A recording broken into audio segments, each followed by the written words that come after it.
Ayo, segera download Quran Tadabbur, tafsir dalam genggaman Anda.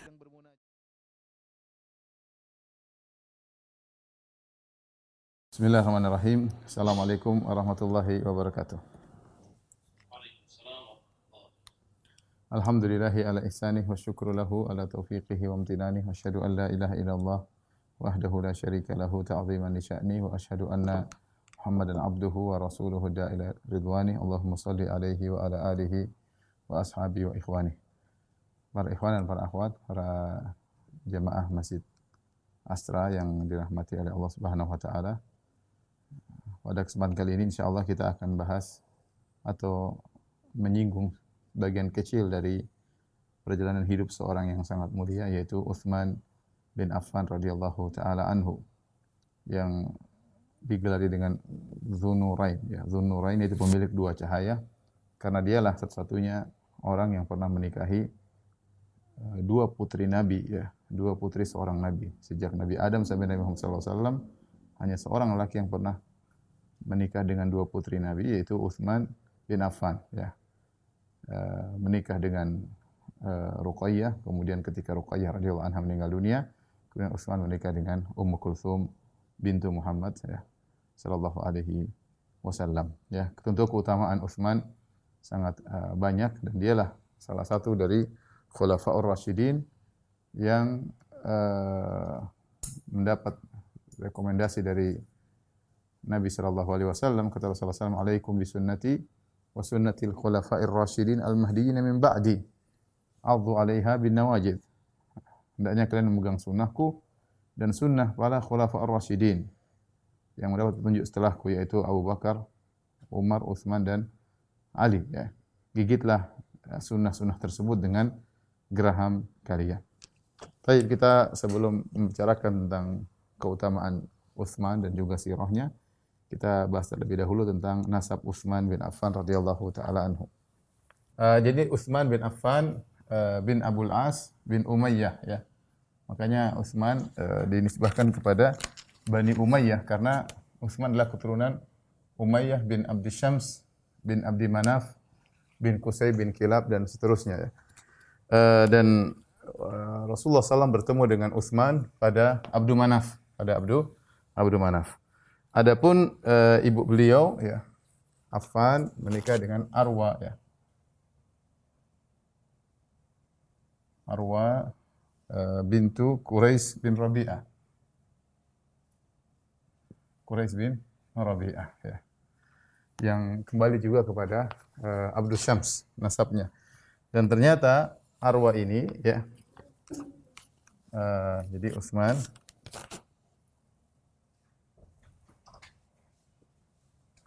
Arwa bapaknya Quraisy, ibunya namanya Al-Baydha.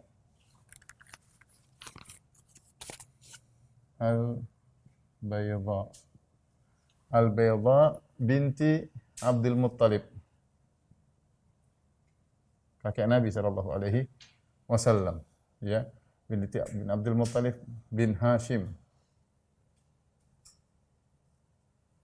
Kemudian bin Abdi Manaf, ya, kembali ke sini. Bin Abdi Manaf. Baik. Al-Baydha ini, ya, Al-Baydha Al-Baydha adalah neneknya Utsman, ya, neneknya Utsman.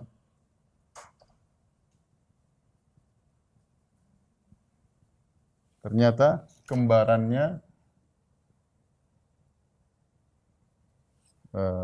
Abdullah, bapaknya Nabi sallallahu alaihi wasallam.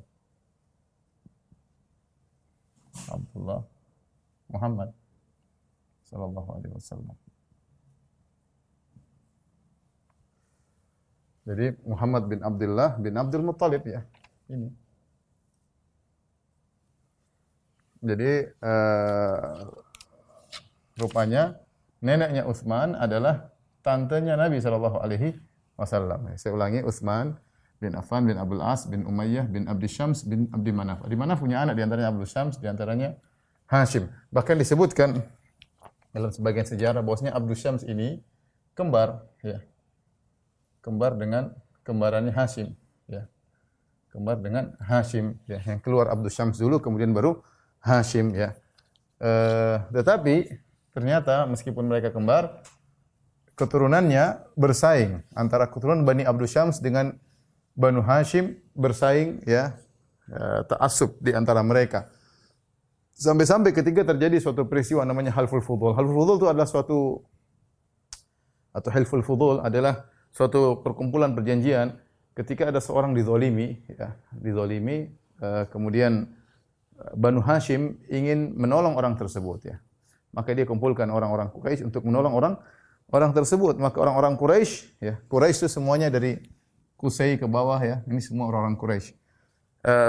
Mereka kumpul, ya, untuk menolong orang terzalimi tersebut, tapi ternyata Banu Abdi Syams tidak mau kumpul, tidak mau ikut dalam persekutuan orang-orang Quraisy. Kenapa? Karena yang menyuruh persekutuan tersebut adalah Banu Hashim, dan mereka hasad atau saling bersaing di antara Banu Abdi Syams dengan Banu Hashim, ya, Banu Hashim.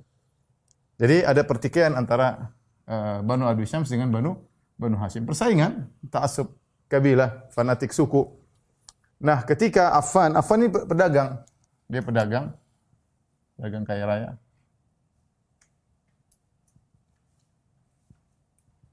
Nah, ketika Affan meninggal, Arwa, ya, Arwa ini menikah dengan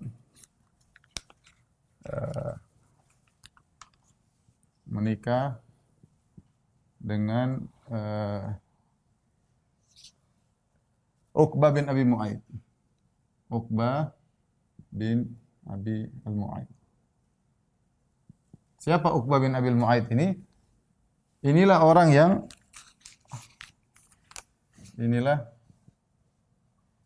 yang meletakkan isi perut unta di pundak Nabi. Pundak Nabi ketika Nabi salat sallallahu alaihi wasallam,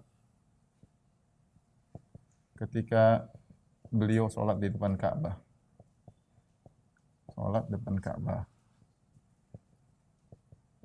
Jadi, kalau kita lihat posisi Utsman untuk masuk Islam agak berat. Pertama, dia dari Bani Abdus Syams yang bersaing sama Bani Hashim. Bani Hashim maksudnya di antaranya Nabi SAW. Ada persaingan. Kemudian yang kedua, bapak tirinya Uqbah bin Abi Mu'aid yang juga sangat keras perlawanannya kepada Nabi SAW. Akan tapi akhirnya Utsman bin Affan masuk Islam, ya. Utsman bin Affan akhirnya beliau masuk Islam melalui Abu Bakar radhiyallahu taala anhu. Abu Bakar radhiyallahu taala anhu. Banyak yang masuk Islam lewat Abu Bakar radhiyallahu taala anhu, ya. Mungkin sama-sama pedagang, sama-sama kaya raya. Utsman adalah seorang yang sangat kaya raya. Utsman lahir, ya, lahir 5 tahun setelah Nabi. Setelah Nabi sallallahu alaihi wasallam. Jadi beliau lebih muda daripada Nabi 5 tahun. Kemudian wafat tahun 35 Hijriyah. Ya, beliau terbunuh. Nanti akan kita sampaikan kisahnya. Dia lahir 5 tahun sebelum Nabi SAW. Wafat tahun 35 Hijriyah. Masuk Islam ketika usia beliau 35 tahun. Ya, 35 tahun. Itu karena Nabi SAW berdakwah umur 40 tahun. Dan Utsman termasuk orang-orang yang pertama kali masuk Islam, dan usia beliau adalah 35 tahun. Adapun keluarga beliau, ya,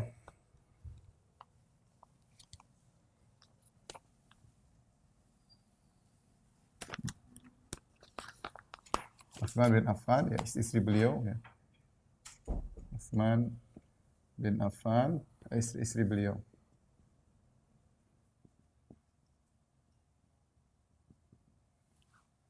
Istri pertama beliau adalah Ruqayyah binti Muhammad,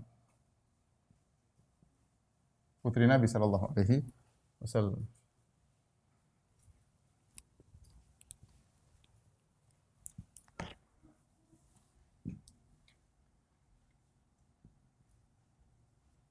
Ruqayyah radhiyallahu taala anha. Dari pernikahan dengan Ruqayyah, beliau punya anak namanya Abdullah. Abdullah ini lahir 2 tahun sebelum hijrah.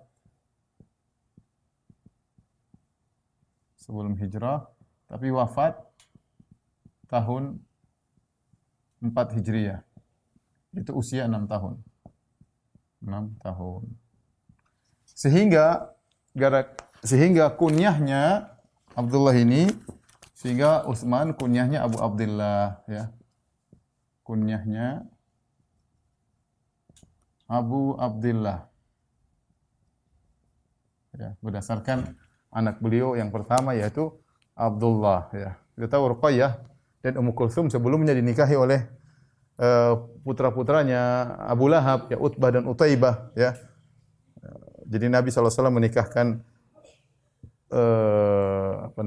putri-putrinya dengan sepupu Nabi SAW, Utbah dan Utaibah. Tapi kemudian gara-gara dakwah, ya, akhirnya Utbah dan Utaibah menceraikan putri-putri Nabi, Ruqayyah dan Ummu Kulsum, ya. Dua-duanya menikah dengan putra-putra Abu Lahab. Ruqayyah wafat, ya, sebagaimana pernah kita jelaskan dalam perang Badar, yaitu selesai perang Badar Ruqayyah meninggal dunia, ya. Setelah Ruqayyah meninggal dunia, maka Utsman menikah dengan Ummu Kulsum. Ya. Ummu Kulsum. Kemudian Ummu Kulsum radhiyallahu anha juga meninggal dunia. Ketika meninggal dunia, ya, Rasulullah SAW melihat Utsman sedih, ya, seakan-akan hubungan keluargaan sudah terputus antara Utsman dengan Nabi SAW, ya, karena Abdullah juga sudah meninggal. Maka Nabi SAW mengatakan, seandainya saya punya putri yang ketiga, saya akan, atau yang lain, saya akan nikahkan dengan engkau Utsman, ya. Tetapi Fatimah sudah menikah dengan Ali bin Abi Thalib. Intinya Rasulullah SAW sangat sayang dengan Utsman. Dari kedua inilah, gara-gara inilah Utsman diberi gelar dengan Dzu Nurain, ya. Dzu An-Nurain, ya. Dzu An-Nurain. Dzu artinya pemilik. An-Nurain artinya dua cahaya. Dua cahaya maksudnya adalah Ruqayyah dan Ummu Kulsum. Jadi pemilik dua cahaya. Kenapa Utsman diberi gelar dengan pemilik dua cahaya? Karena sebagaimana saya katakan tadi, tidak dalam sejarah dunia ini, dari sejak Nabi Adam sampai Nabi Muhammad SAW, tidak ada seorang laki yang pernah menikahi dua putri seorang Nabi sekaligus. Tidak ada. Tidak ada. Ya, mungkin kalau menikah dengan seorang putri Nabi, ada, seperti Ali bin Abi Thalib menikah dengan Fatimah radhiyallahu taala anha. Kemudian juga mungkin nabi-nabi terdahulu ada di antara orang-orang yang menikah dengan putrinya. Tetapi seorang laki-laki menikah dengan dua putri Nabi sekaligus, ya, adalah cuma Utsman bin Affan radhiyallahu taala anhu. Maka beliau diberi gelar dengan Dzu Nurain. Setelah Ummu Kulsum meninggal, maka beliau menikah dengan beberapa wanita, ya, banyak, ya. Ada sampai ketika beliau meninggal masih ada 3 istri beliau, ya. Di antaranya saya tuliskan namanya, ya, di antaranya Ummu Amr. Kemudian di antaranya Fakhitah bintu Ghazwan, ya. Fakhitah bintu Ghazwan.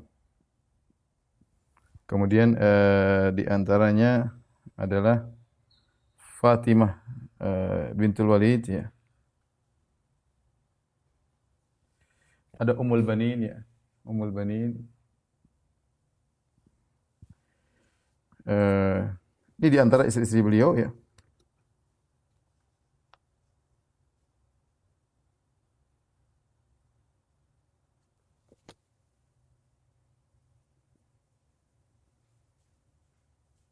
Tentu ada sebagian yang melahirkan anak-anak Utsman bin Affan. Banyak sekali saya tidak ingin tuliskan, ya, tapi di antaranya ada yang anaknya yang terkenal itu Aban dari Ummu Amr, ya. Ummu Amr ini punya anak namanya Aban bin Utsman, ya. Aban bin Utsman ini seorang yang faqih, ya. Kemudian dia juga sempat menjadi gubernur Madinah selama 7 tahun, ya, di akhir hidupnya. Kemudian dia juga pernah menemani Aisyah radhiyallahu taala anha dalam ma'rakatul Jamal, ya. Aban bin Utsman radhiyallahu taala anhu, ya. Dan dari beberapa istrinya beliau memiliki anak-anak. Inilah kira-kira tentang keluarga Utsman bin Affan.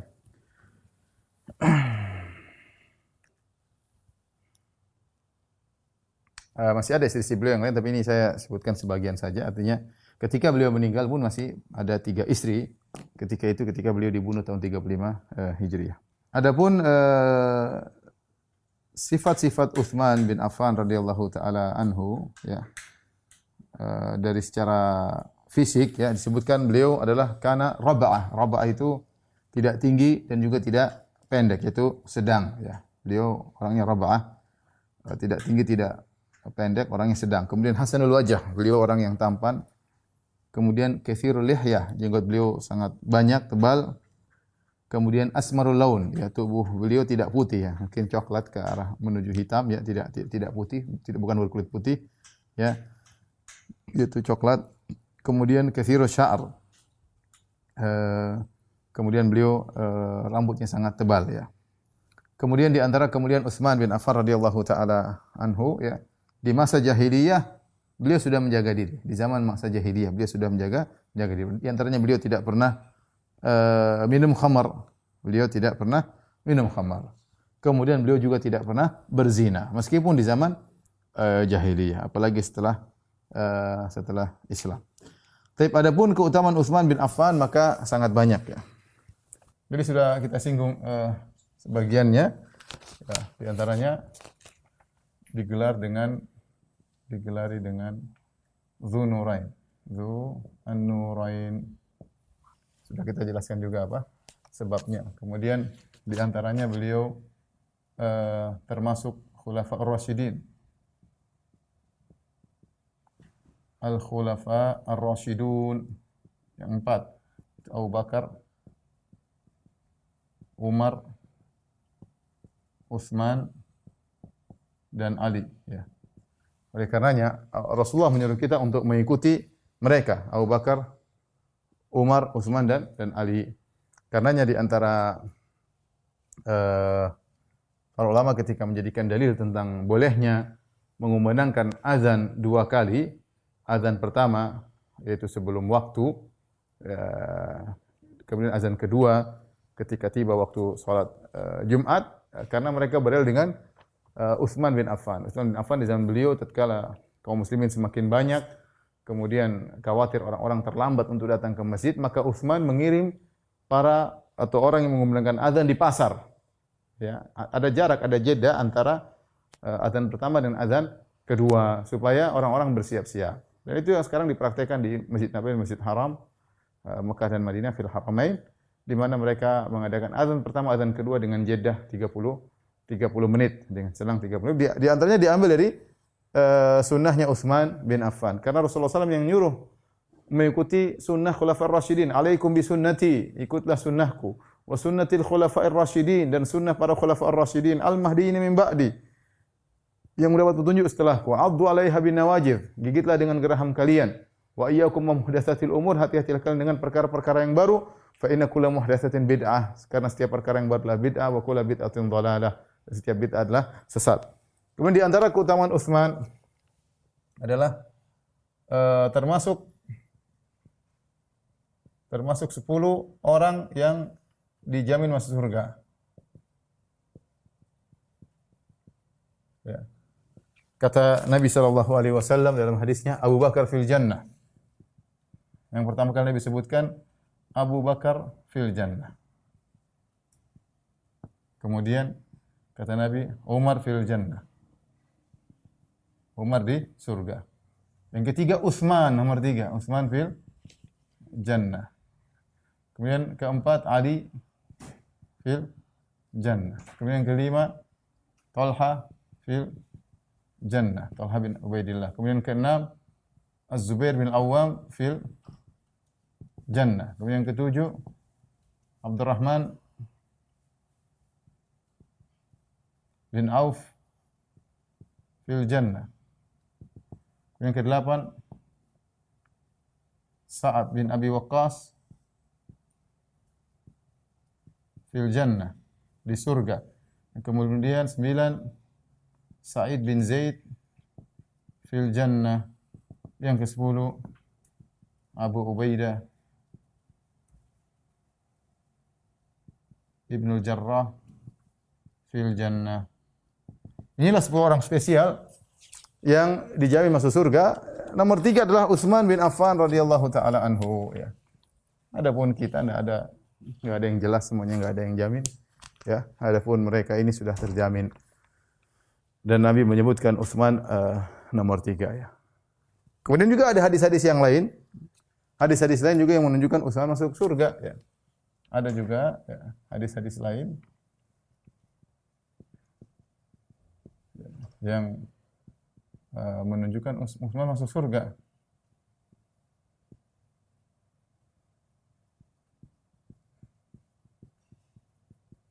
Seperti hadis yang masyhur ketika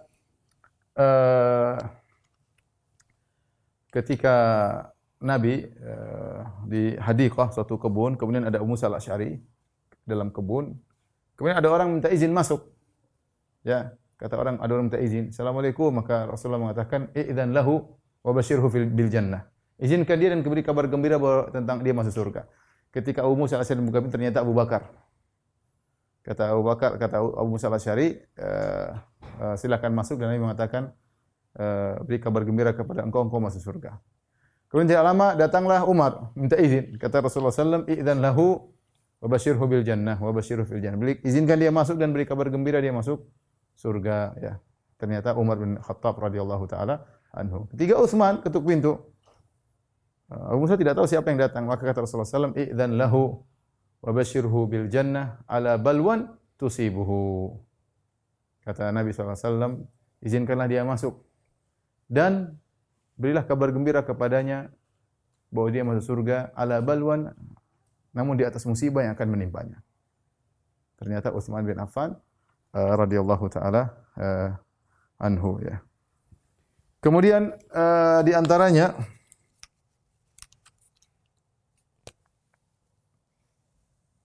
keutamaan Utsman ya. Di antaranya adalah sahibul hijratain. Sahibu al-hijratain, yaitu pelaku 2 hijrah. 2 hijrah kemana? Yang pertama ke negeri Habasyah bersama istrinya Ruqayyah, ya, bersama Ruqayyah istrinya. Yang kedua hijrah ke Madinah juga bersama istrinya.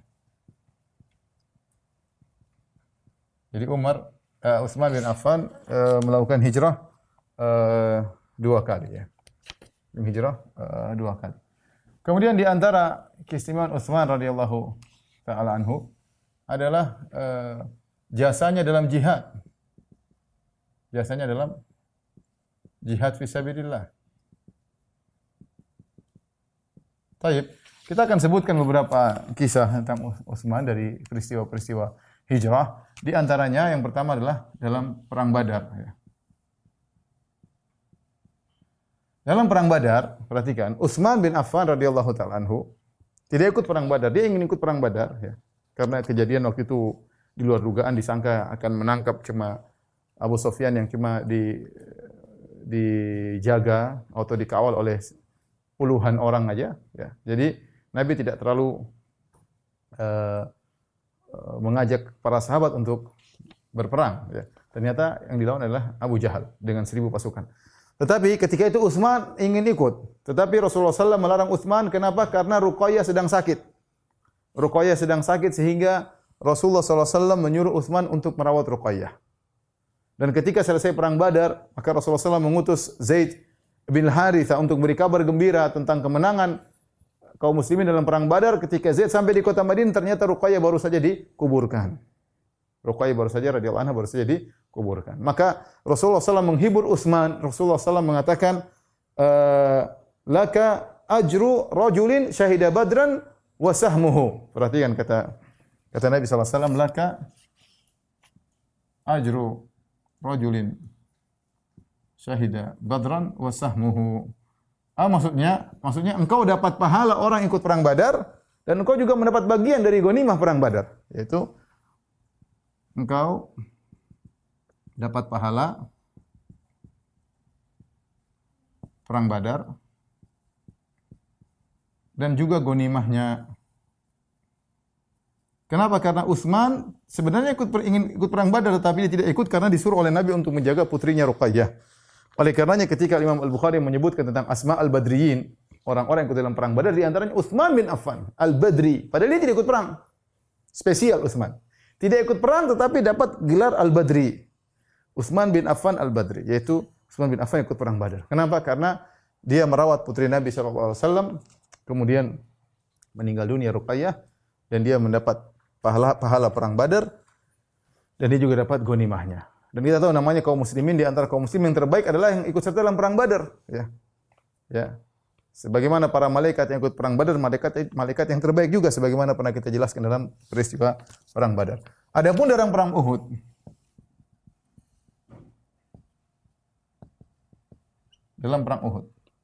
ya, maka Utsman termasuk orang-orang yang lari dari medan pertempuran setelah Rasulullah SAW wafat. Setelah Rasulullah SAW dikabarkan wafat, setelah tersebar isu Rasulullah SAW wafat, maka pasukan kaum muslimin sudah pernah saya jelaskan. Kaum muslimin terbagi menjadi tiga. Ya. Ya. Ada yang terus bertempur. Ya. Ada yang bingung, berdiam, ada yang berdiam. Apa yang harus dia lakukan? Ada yang lari ke Madinah, ada yang balik ke Madinah. Balik, yaitu lari dari pertempuran. Ya, lari, bingung apa yang harus dilakukan. Di antara mereka ini adalah Utsman bin Affan. Di antaranya Utsman. Ini salah satu kesalahan Utsman bin Affan radhiyallahu anhu, dan dia tidaklah maksum. Ya, terjadi pada tahun 3 Hijriyah. Allah turunkan firman Allah tentang khusus tentang orang-orang yang lari dari perang Uhud. Kata Allah Subhanahu wa taala, "Innal ladzina tawallaw minkum yaumal taqal jam'ani innamastazallahumuz syaitanu bi ba'dhi ma kasabu wa laqad afallahu anhum innallaha ghafurur rahim." Jelas Allah sudah maafkan mereka. Akan tetapi Allah sudah memaafkan mereka.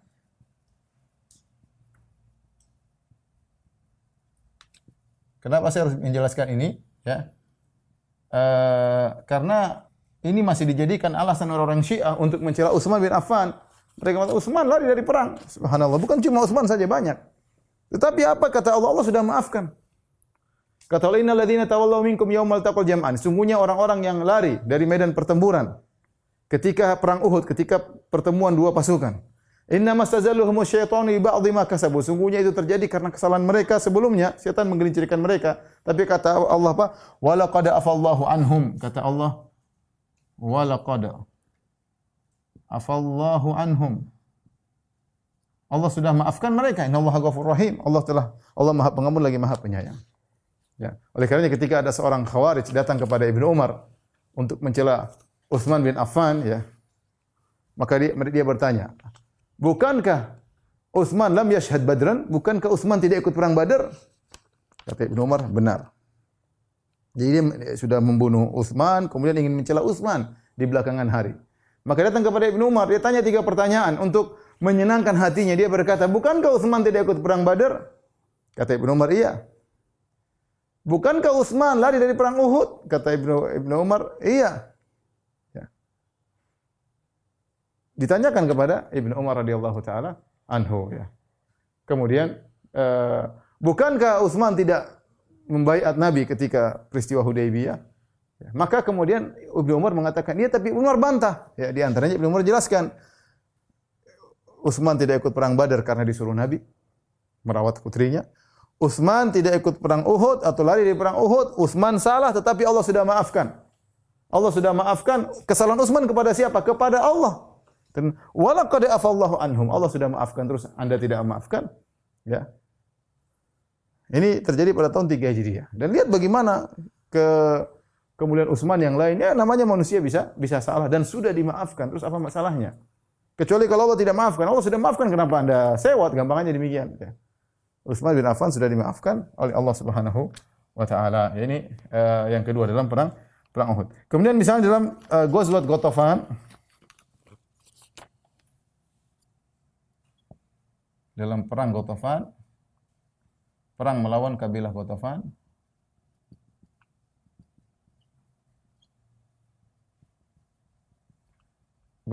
Nabi Utsman tidak ikut, tapi Nabi mewakilkan Utsman untuk mengurus Madinah.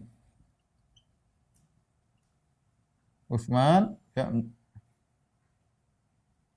pengganti Nabi di Madinah, yaitu menjadi imam mengurus pengganti Nabi di Madinah. Dan ini menunjukkan kemuliaan Utsman bin Affan.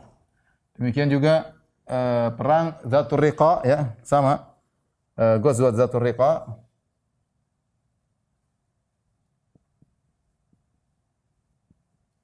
Sama, Nabi juga menjadikan Utsman wakilnya. Utsman wakil beliau di Madinah. Dan ini juga menunjukkan keutamaan Utsman radhiyallahu taala anhu. Kemudian kita lanjutkan ya. Pada peristiwa berikutnya dalam Bai'at Ridwan.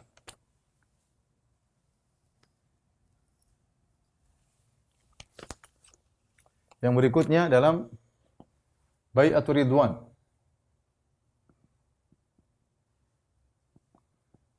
Yaitu dalam perjanjian Hudaybiyah, sebelum perjanjian Hudaybiyah. Al-Hudaybiyah. Ya, pada tahun ke-6 Hijriah. Ya, tahun 6 Hijriah. Nanti di sirah akan kita jelaskan ya.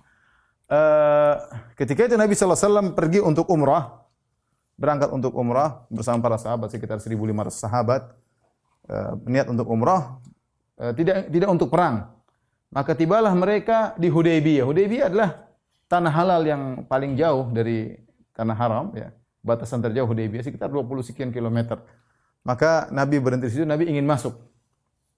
Nabi ingin masuk ya. Tetapi Nabi khawatir, Nabi hanya bawa dan pasukan dengan para sahabat yang bawa senjata secukupnya, senjata sebagaimana seorang yang sedang bersafar. Bukan senjata untuk berperang. Mereka ingin masuk di markasnya orang-orang Quraisy di Mekah ketika itu. Maka harus ada kesepakatan dulu, jangan sampai mereka mau umrah kemudian diserang oleh orang-orang Quraisy. Maka Nabi SAW mengirim di antaranya Umar bin Khattab radhiyallahu anhu, wahai Umar, kabarkan kepada mereka bahwasanya kita tidak ingin berperang, kita ingin umrah terus pulang. Tidak ada niat untuk perang. Tetapi Umar bin Khattab radhiyallahu anhu mengatakan, ya Rasulullah, saya tidak bisa. Kenapa? Saya tidak punya kabilah yang akan membela saya di sana ya. Bani Adi sudah memusuhi saya ya. Sehingga kalau saya masuk rawan.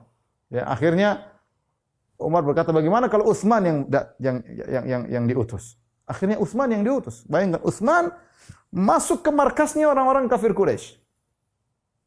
Untuk menjelaskan bahwasanya ini sedang pertempuran nih antara tahun 6 Hijriah tahun 5 Hijriah, mereka sempat datang dalam perang Ahzab 10.000 pasukan untuk menyerang kota Madinah. Setahun berikutnya kemudian Nabi SAW mengutus Utsman untuk mengabarkan kepada mereka tentang tujuan mereka. Maka berangkatlah Utsman sendirian.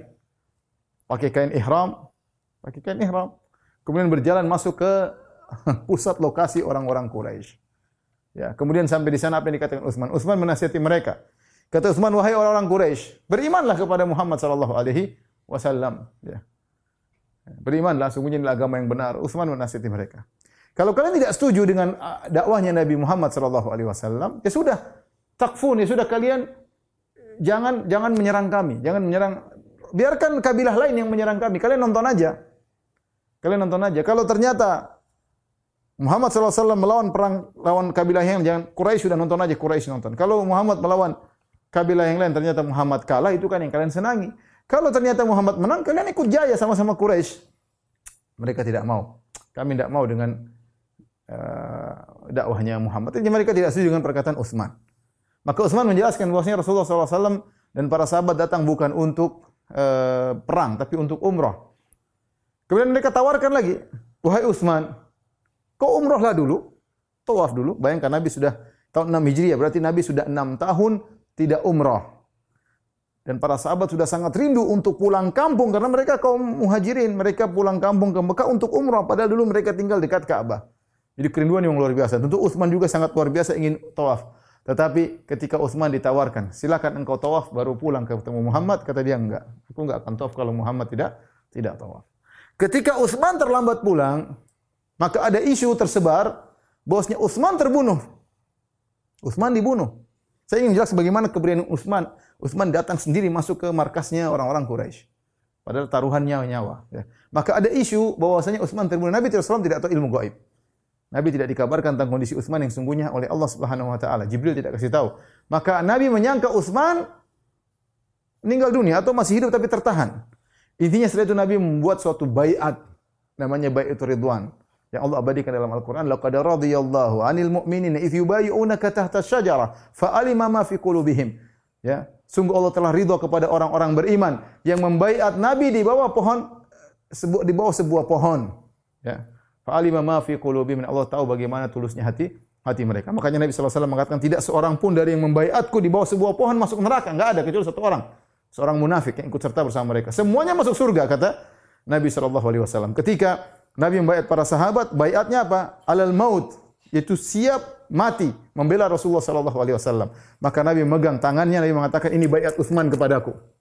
Nabi mengatakan ini baiat Utsman kepadaku, ya. Entah Utsman hidup atau tidak, Allah alam bisawab, tetapi inilah baiat Utsman kepadaku. Jadi Nabi mewakili baiat Utsman. Makanya ketika orang-orang Khawarij mencela Utsman, Utsman tidak berbaiat kepada Nabi ketika perang Hudaybiyah, ketika perjanjian Hudaybiyah, ya ternyata memang Utsman ada uzur bahkan menjalankan tugas berat dari Rasulullah sallallahu alaihi wasallam, ya. Ini bagaimana peran Utsman dalam peristiwa baiatur ridwan, bahkan terjadi ini baiat gara-gara Utsman terlambat datang, bahkan disangka ada isu dia sudah dibunuh, dan bagaimana setianya Utsman, dia tidak mau tawaf kecuali setelah Rasulullah SAW juga tawaf. Kemudian juga di antaranya pada tahun 8 Hijriah, ya, ketika peristiwa Fatu Makkah.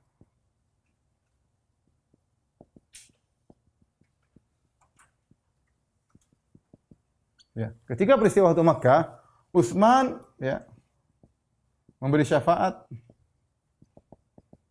Bagaimana mulianya Utsman kepada Abdullah, ya, bin Sa'ad bin Abi Sarah. Siapa Abdullah bin Sa'ad bin Abi Sarah ini? Ini adalah seorang yang murtad, ya. Ada yang mengatakan dia murtad, ya, atau dia membunuh seorang. Intinya dia melakukan kesalahan. Abdullah bin Sa'ad bin Abi Sarah, ya.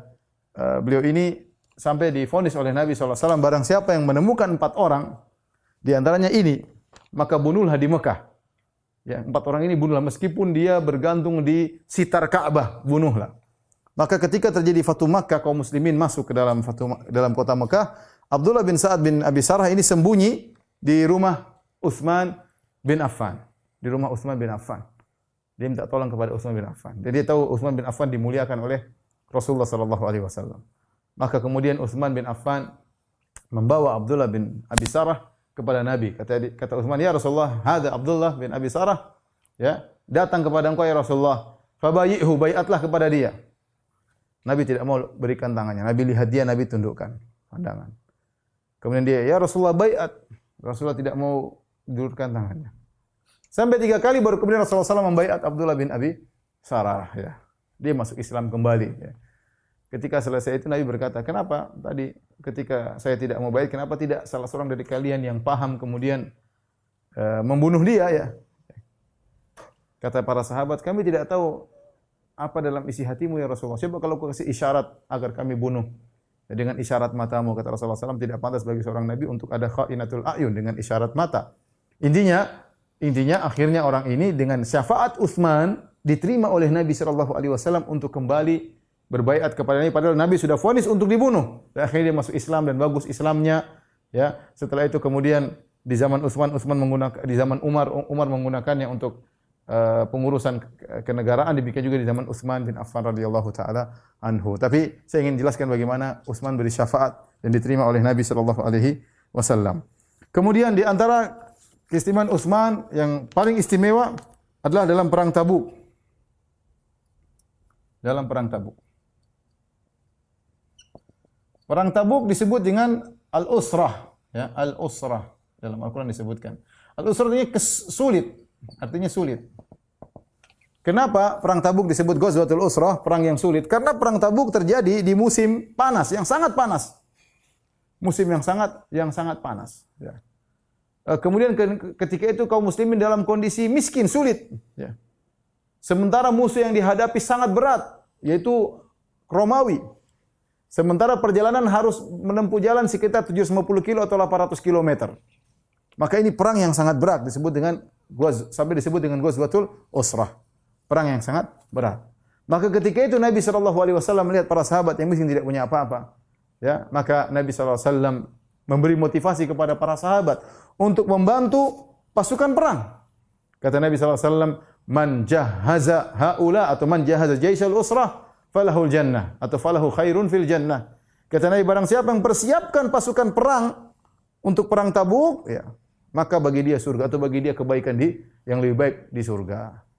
Ketika Utsman mendengar hal tersebut, apa yang dilakukan oleh Utsman? Maka Utsman menyumbangkan, Utsman kaya raya, dia menyumbangkan 940 ekor onta.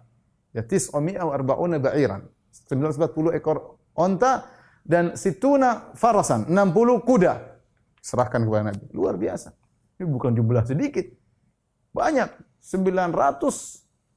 Zaman dulu, zaman sekarang aja banyak. 940 ekor onta itu banyak zaman sekarang. Apalagi zaman dulu, zaman susah-susah. Dan 60 ekor kuda. Sekarang kuda aja mahalnya luar biasa. Ngerawatnya mahal. Banyak 940 ekor onta dan 60 ekor kuda. Masih kurang lagi. Siapa yang biayai? Utsman datang, kemudian dia mengeluarkan uang. Dia datang ke depan Nabi SAW, kemudian ditumpahkan 1000 dinar pada Nabi. 1000 dinar. Ya. 1 dinar itu, kalau kita konversikan sekarang, 4/4 gram emas. Ya. 1000 dinar berarti 4 kilo. 4 kilo 250 gram. Ya. 4 kilo emas, 4 batangan 4 kilo. Banyak, bukan sedikit. Zaman sekarang saja banyak, apalagi zaman dahulu. Ya. Ketika itu maka Nabi SAW mengatakan, ma dharra Utsman ma amila ba'dal yaum. Nabi mengatakan, ma dharra Utsman ma amila ba'dal yaum. Ya. Apapun yang dilakukan Utsman,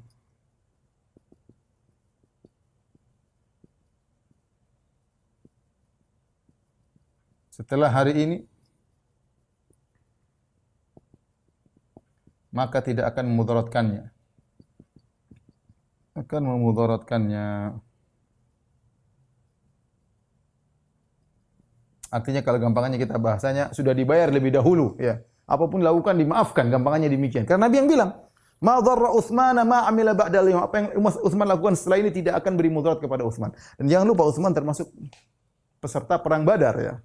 Secara hukum termasuk peserta perang Badar, dapat pahala peserta perang Badar. Nabi telah berkata tentang orang-orang peserta perang Badar, la'alla Allah ta'ala ala ahli Badar, kemungkinan Allah melihat pada peserta perang Badar. Wa qala, dan Allah berkata, i'malu ma syi'tum qad ghafartu lakum, lakukan apa yang kalian kehendaki, Allah, aku sudah mengampuni kalian. Apalagi ditekankan Utsman secara khusus, ma dharra Utsman ma amila ba'dal yaum, tidak ada amalan apapun Utsman yang akan beri mudarat kepadanya setelah hari ini. Bagaimana tidak?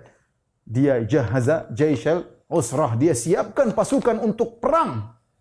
Ya, sampai 940 ekor onta, 60 ekor kuda, luar biasa. Kemudian 1000 dinar dia serahkan kepada Nabi SAW. Kemudian berangkatlah mereka perang dengan jarak tempuh 700 km kurang lebih. Tabuk sekarang kira-kira 750 km dari kota Madinah. Jalan jauh, menanjak, berat, pergi ke negeri Syam. Ya. Dan itu perang yang sangat berat. Sampai di sana ternyata Heraklius mendengar kedatangan Rasulullah SAW, kemudian mereka kabur. Mereka tidak jadi berperang. Sudah tempat mereka tidak datang untuk menyambut tantangan Rasulullah SAW dan para sahabatnya. Akhirnya tidak terjadi perang. Perang Tabuk tidak terjadi perang. Pulang. Ketika pulang, Utsman juga tidak bilang, kembalikan ontaku. Mana ontaku, mana kudaku, mana duitku. Kan tidak jadi perang. Enggak, Utsman tidak minta kembali. Utsman tidak minta kembali. Radhiyallahu ta'ala anhu. Ya. Taib. Ini di antara keistimewaan Utsman bin Affan radhiyallahu taala anhu, ya. Kemudian di antara Kemudian Utsman bin Affan radhiyallahu taala anhu adalah Utsman sangat pemalu ya.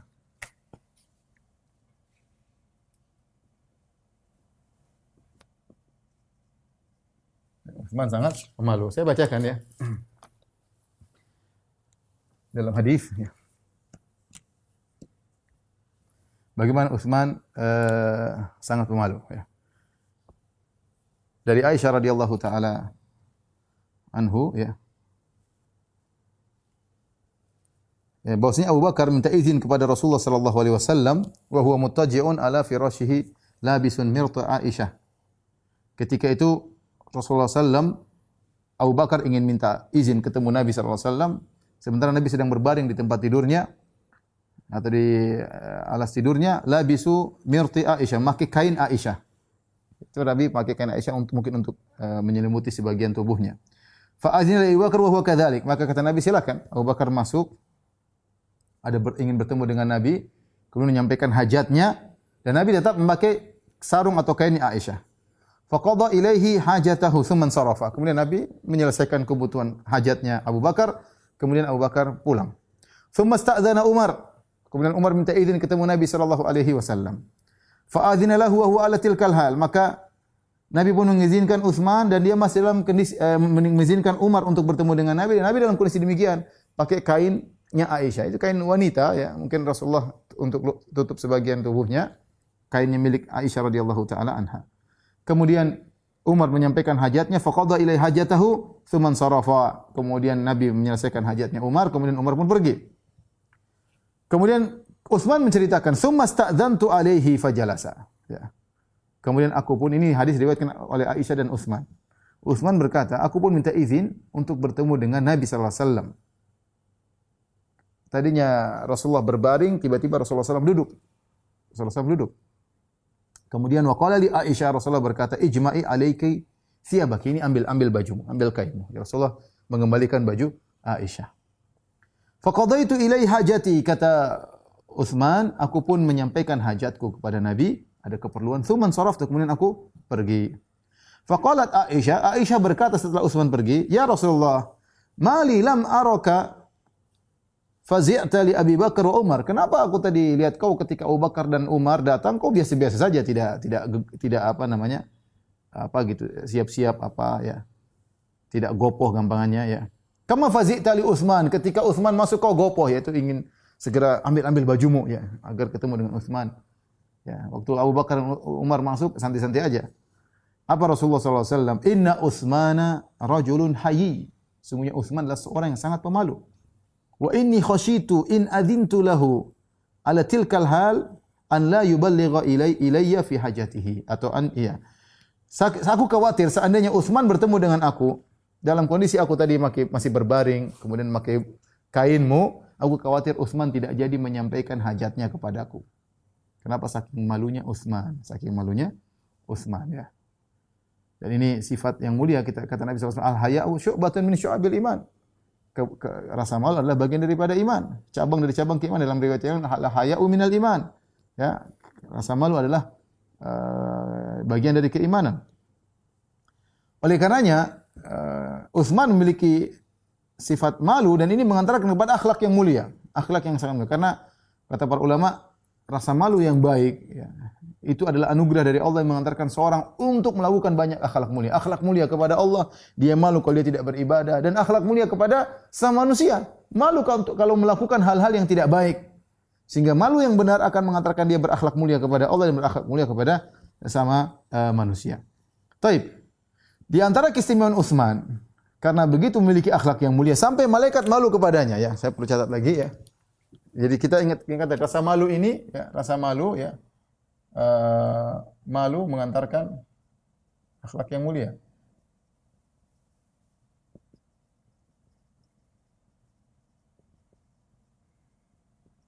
Kemudian di antara keistimewaan Utsman adalah malaikat malu kepadanya.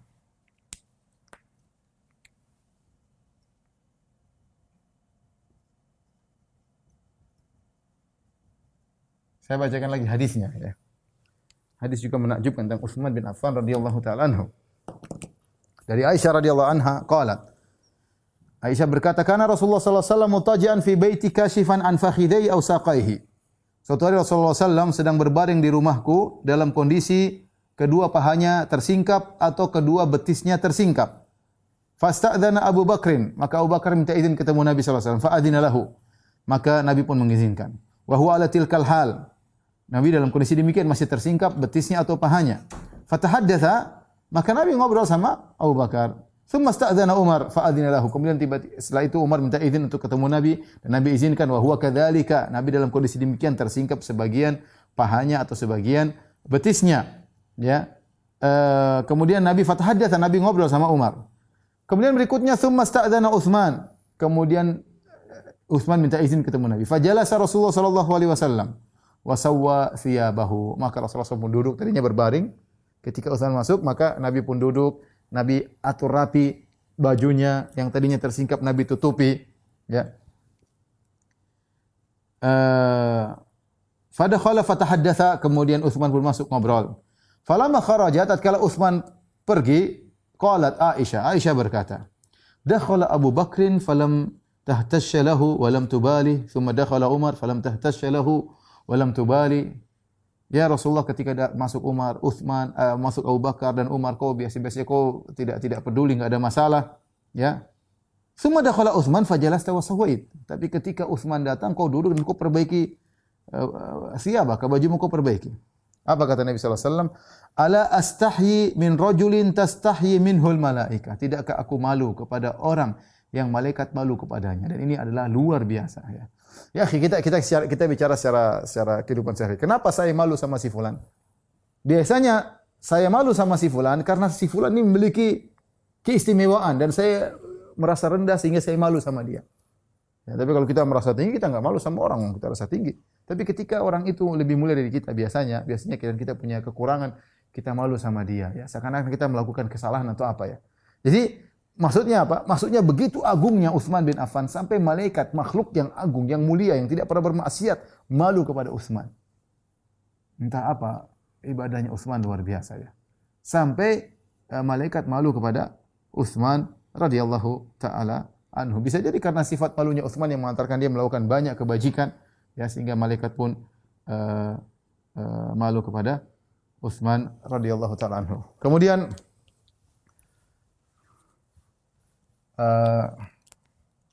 berikutnya, ya, Utsman dikabarkan mati syahid, ya.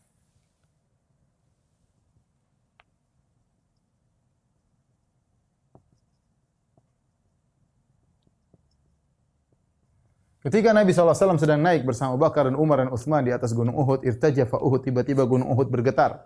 Maka Nabi SAW mengatakan, uskun ya Uhud, tenanglah engkau wahai Uhud. Fa innama 'alaika nabiyyun wa siddiqun wa syahidan. Ya Uhud, tenanglah engkau, sungguhnya yang ada berada di atasmu adalah seorang nabi atau siddiq, yaitu Abu Bakar, wa syahidan, dan dua orang yang mati syahid. Dua orang tersebut adalah Umar dan Utsman, dan kedua-duanya mati syahid.